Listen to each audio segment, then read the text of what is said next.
ได้บ่วิทย์ละตีฉันน่ะแก้มือใช้บ้านวงแก้มันต้นมันผ่านเลยเนาะขายเนาะบ่รอดค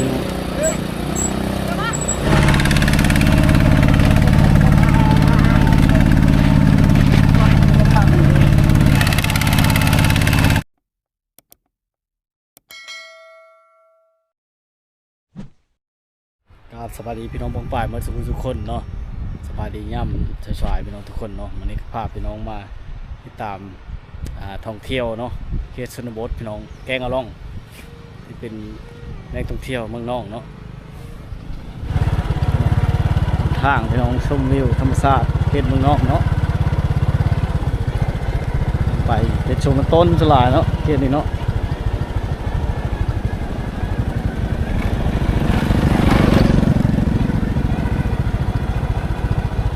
ตอนครับเขาชูชนบทคือเก้าพี่น้อง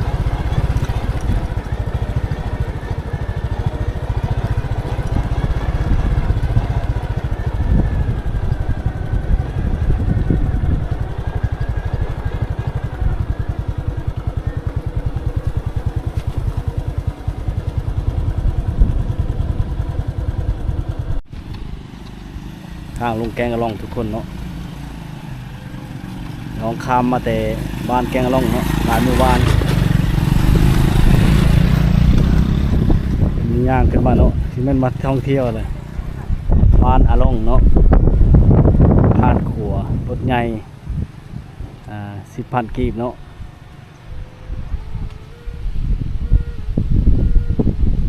รถใหญ่100,000เนาะหลายตามราคาเลยเนาะพี่น้องสบายดีมาแต่บ้านเลยวัดตะลุงมาเที่ยววะชมแกงล่องโอ้เนาะน้ำลายชิมเมอร์หรือเปล่าเนี่ย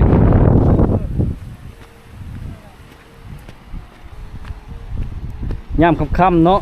ย่ำฮอนแล้วดูฮอนแล้วพี่น้องมาลายเขตนี้เนาะช่วยลายหรือว่ามาครั้งที่2แล้วเลี้ยวเนาะครั้งที่2เลยบาพวงเลยเนาะข้ามหัวไปพังนั้นเนาะ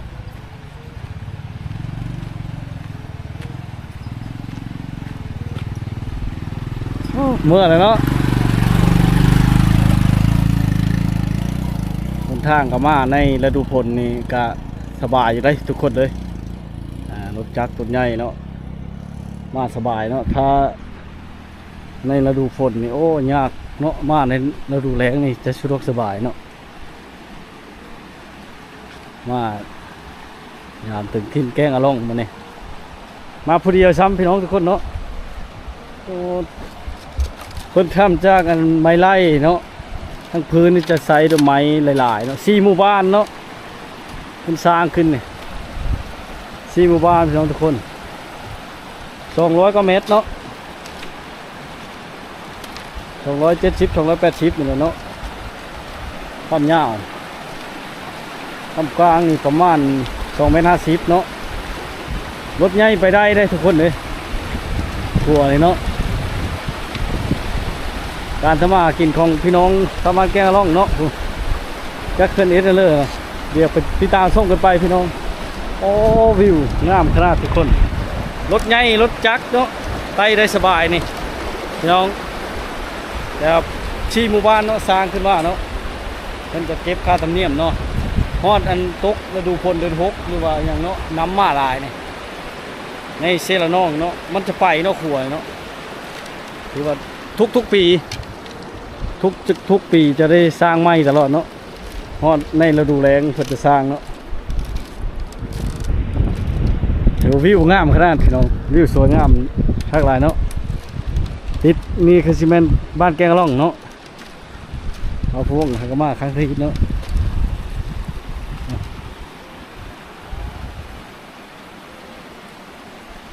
วิวธรรมชาติเราเป็นพระลานหินแกงอะล่องเนาะ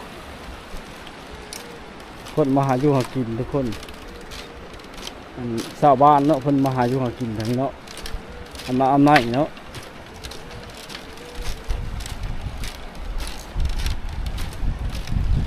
มันชีแบบสั้นๆเลยเนาะจักหน่อยพี่น้องเวลาเขามาเหยียบขัวเนาะสัมผัสตัวจริงอาจจะหูดีกว่าเนาะเนี่ยได้ทุกคนเลยการทำมากินชาวบ้านก็จะเป็นแบบธรรมชาติเนาะธรรมชาติ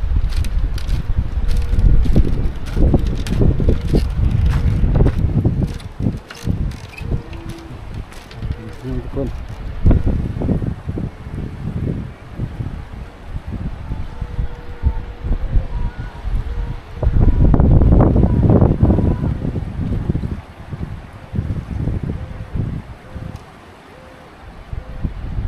กินเป็นธรรมชาติเนาะ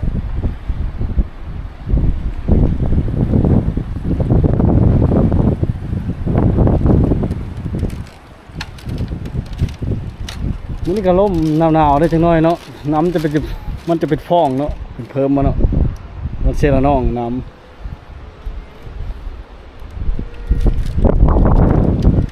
เลาะลงไปทั้งลุ่มพุ่นจะเป็นแกงลีนเนาะแต่ก็ไก่น้องยุไก่เนาะแกงลีนเนาะน้องปลาส้นเฮ็ดนี่เพิ่นหาอยู่หากินเนาะชาปูชาปลาเนาะมาแต่บ้านเลยนี่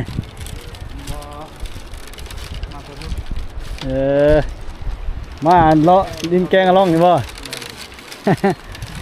งามได้หากมาเห็นข้างเทอิฐเลยนี่พี่น้องอาบน้ำเนาะทางนั้นขึ้นแล้ว อยู่หากินทำจากกันไม้ไล่เด้อทุกคนเด้อ200 กว่าเมตรเนาะย่างขี่รถได้สบายเนาะไปยังสบายอยู่หากินจากธรรมชาติเนาะมีความสุขหลายพี่น้องทุกคนของลินเด็กน้อยเนาะเป็นการพาวเนาะล่องเหือเห็ดแบบมาเนาะ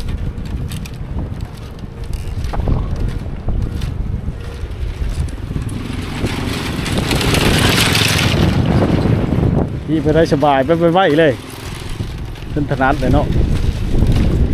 นั่นแหละมันหนาวเนาะมาอาบน้ำไว้มาอาบน้ำตอนเที่ยงเนาะมายามหนาวนี่ลมหนาวนี่น้ำยาเป็นคนมาใส่เครื่องชักของใช่เนาะ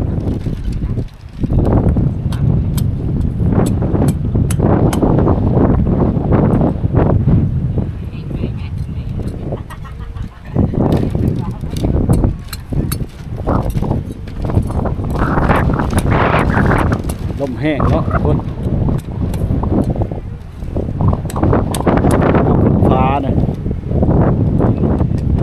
ฟ้า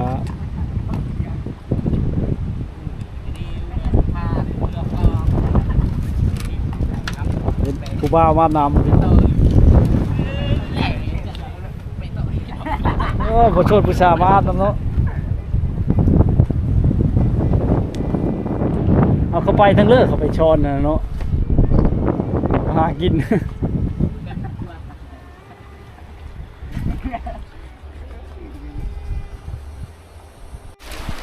หาอยู่หากินได้สบายเลยเขตนี้เนาะพี่น้องเลยแต่ละบางท้องถิ่นมันจะแตกต่างกันเนาะตอนนี้ง่ายๆจะขัวเลยทุกคนเลยง่ายๆจะขัวเนาะน้องหาปลาเนาะอยู่ลุ่มเนาะเป็นหาควาดแถวลุ่มแถวอย่างนี้เนาะสิได้พี่สิได้หลายอยู่บ่เดี๋ยวแล้วจึงลงเบิ้งเนาะพี่น้องเนาะอุดทางนั้นใกล้ไก่เนาะลงไปหาอยู่หากินเนาะมันอากาศมันเริ่มเย็นอีกแล้วทุกคนเลยมาตอนนี้ก็เพราะว่าล่มเนาะน่าสิบ่ายแล้วนี่สวยแล้วเนาะแล้วก็พี่น้องซิงไว้ขนาดทุกคนโอ้เริ่มจะโฟบเลยทุกคนนี่ว่างนี่เนาะพอบอกว่าจิเคยแล้วเนาะ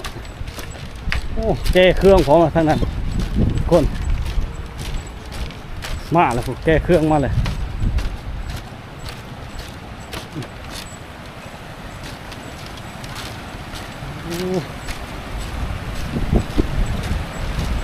รื่องมาแล้วทุกคนเทคนะว้าเครื่องขนาดเนาะ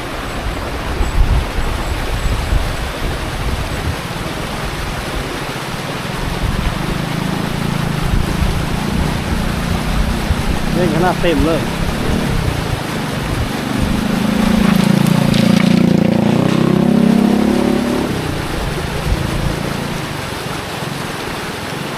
ตัวในชุกขึ้นเลยเนาะตัวในชุกได้ครึ่งแล้วพี่น้องทุกคนเนาะ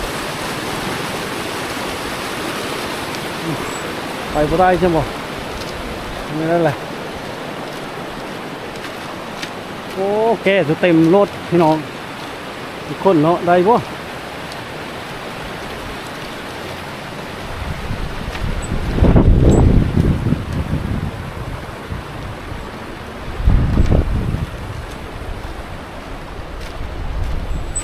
รถไถมาเนาะทุกคนเนาะ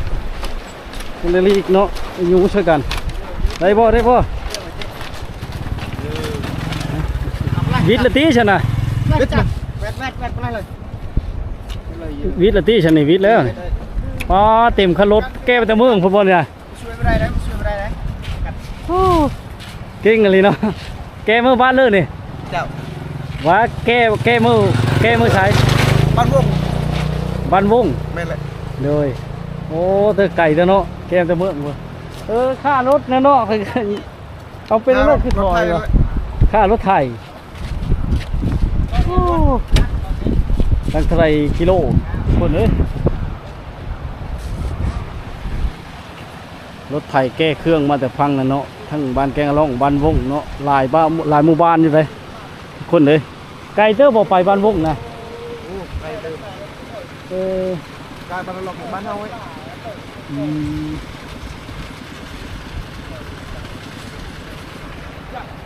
ใครจะทางสบายอยู่ในฤดูแล้งเนาะเต็มรถเลยทุกคน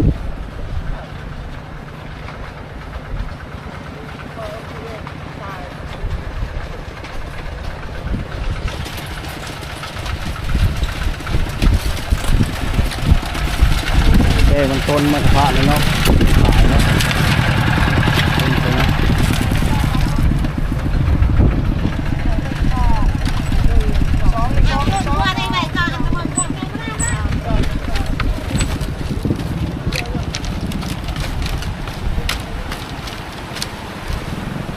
ต้องได้ครึ่งเนาะหลายคนได้ซอยกัน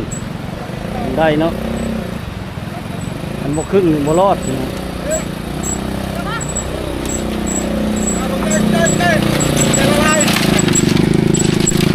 รถแกมือบานวงเนาะโอ้ไก่เติบพี่น้องน่ารถจักรเนี่ยนี่แกมาขายเนาะต้องใส่รถไถหน้าไอ้วันนี้เนาะชุกใส่กันเนาะชุกใส่กันพี่น้อง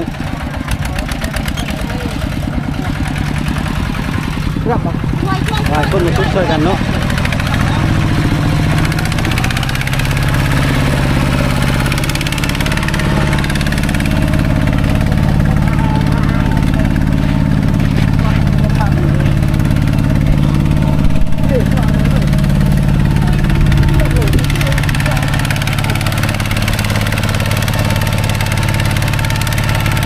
ซอยกันนะ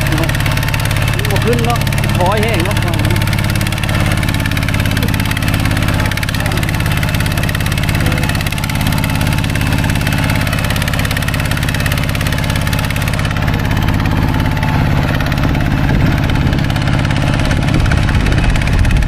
ซอยเรือกัน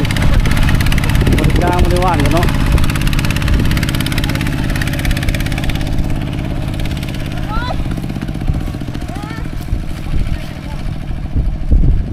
ใครจะปรับลายคนมันพบพอกันเนาะวิดปุดพี่น้องจากชุดรถแล้วมาล้างเนาะใครจะนำอยู่ไกลพี่น้องตีนจะดำกระล้ออยู่ มองกระล้ออยู่พี่น้องตะกี้พุ่นเนาะ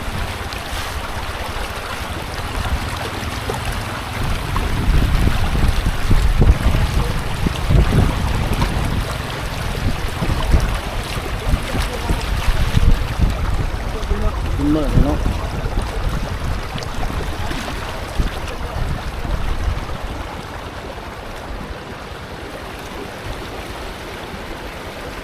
งล่องทุกคนเนาะ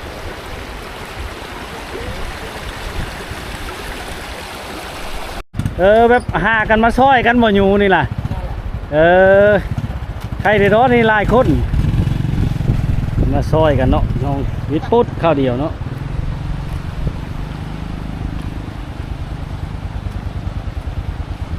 ถ้ารถใหญ่มาแล้วจะได้มีรถจักรนี่จะได้ล่อท่าเนาะเดี๋ยวถ้ารถจักรมารถใหญ่ก็จะได้ล่อท่าทุกคนเนาะเพราะว่ามันเป็นหนทางเที่ยวได้ในแต่ยามฤดูฝนเนาะในยามฤดูแล้งจะไปบ่ได้เนาะอันนั้นเที่ยวหนทางนี่เที่ยวได้ในฤดูแล้งเนาะถ้ายามฤดูฝนแล้วมันจะบ่มีขัวนี่เนาะจะใช้เหือหรือกำปั้นอย่างต่างๆเนาะเหือใหญ่ไปได้เนาะขัวนี่จะเฮ็ดด้วยไม้เนาะไม้ลายล่ำเดียววันเดียวเฮ็ดในภายในมือเดียวสำเร็จเนาะเราจะใช้หินนะเนาะเป็นตัวสร้างน้ำหนักเฮ็ดให้มีท่ายันขึ้นกันเนาะค้ำลายล่ำช่วงเทิงมันเป็นไม้ไล่เนาะไม้ไล่ตัวเทิงชุดเนาะพี่น้องพ่นเนาะยาว200 กว่าเมตร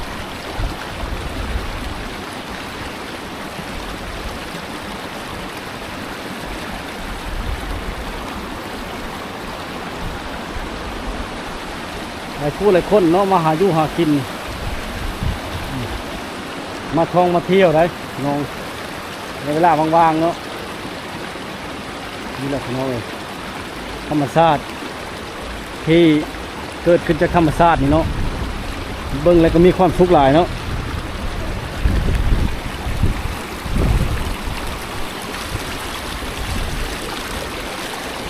ทุกปีจะได้มีการก่อสร้างขึ้นเนาะขัวนี่เนาะมีการก่อสร้างขึ้นพี่น้อง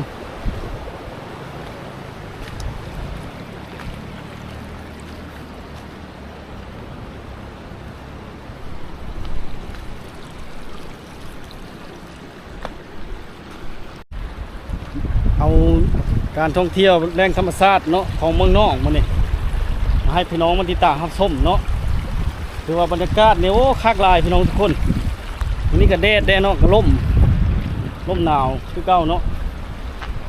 เกิดมีคักลายพี่น้องได้ยินแต่เสียงน้ำตกได้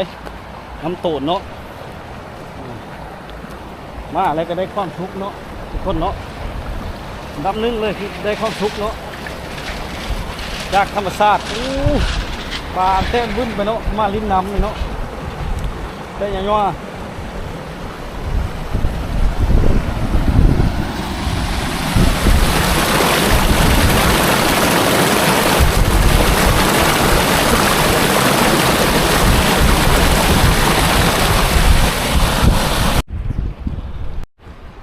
ลงมาจะมีขั้นใดเนาะขั้นใดใน3-4 บอนไปได้ทุกคน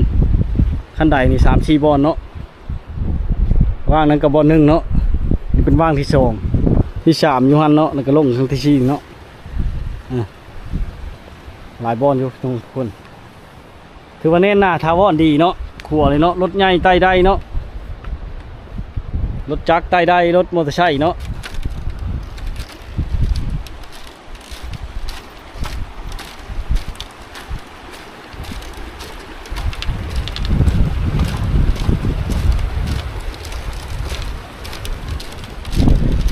ข้ามไปนี้ก็จะเป็นบ้านแก้วล่องเลยวิวงามขนาดทุกคนสวยทักลายเนาะไต่ข้ามไปแบบสบายเลยเนาะไต่ขัวเลยเนาะ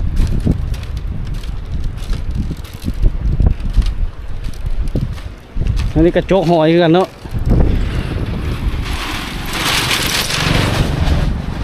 แล่นรถไว้ได้ใจขนาด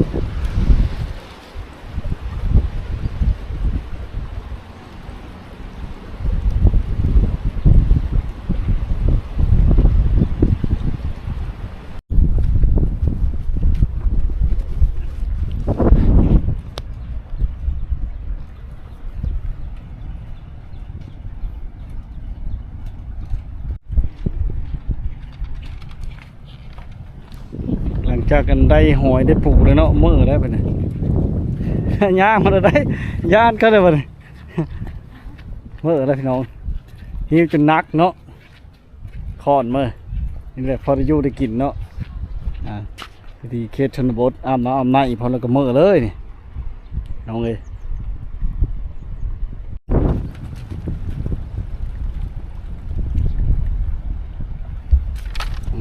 กลับมื้อเนาะพี่น้อง200 กว่าเมตรเนาะชนเขตนี้ก็หาอยู่หากินแบบธรรมชาติเนาะมีความสุขไปอีกแบบจอนแต่วิวเขตนี้โอ้อยู่ธรรมชาติชมธรรมชาติเนาะอยู่ธรรมชาติหากินกับธรรมชาติน้องทุกคนกระชีล่มๆได้มันนี่แต่ใครแต่มันมีแดดเนาะน้องกายไปกายมาเนาะขวานก็แก้เขาเจอรถแก้มันต้นเนาะโอ้คักทุกคนเน้นนาทาวอนดีเนาะทางลุ่มนี่มันเขาเฮ็ดจ้าเฮ็ดหนังค้ำดีเนาะใส่หินพร้อมทุกคนเลยบรรยากาศชมวิวเนาะคักหลาย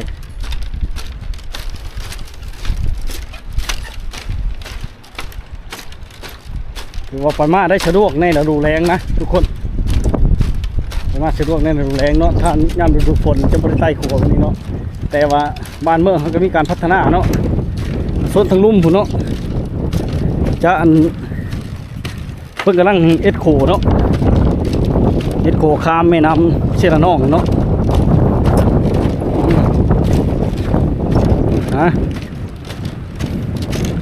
ต่อไปก็จะได้ไต่โคแล้วทุกคนจะได้สะดวกสบายเลยเนาะโอ้พี่น้องก็มาเที่ยวได้นะถ้าค่ำๆจะน้อยเนาะแห้งหลายแล้วท่องเที่ยวเนาะเป็นวิวที่งามได้ลายเลยเนาะแล้วจกหอยจะโดนเด้อเลยทุกคนนี่มาท่านเมื่อเนาะเพิ่งจะชอบเลยนะเดี๋ยวมันไก่มันอยากเห็นเนาะ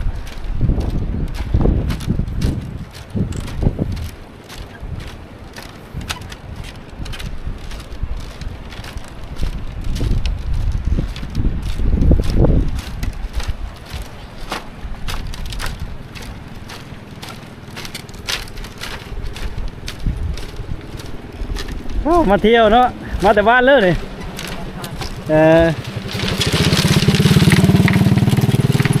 ไปเมื่อ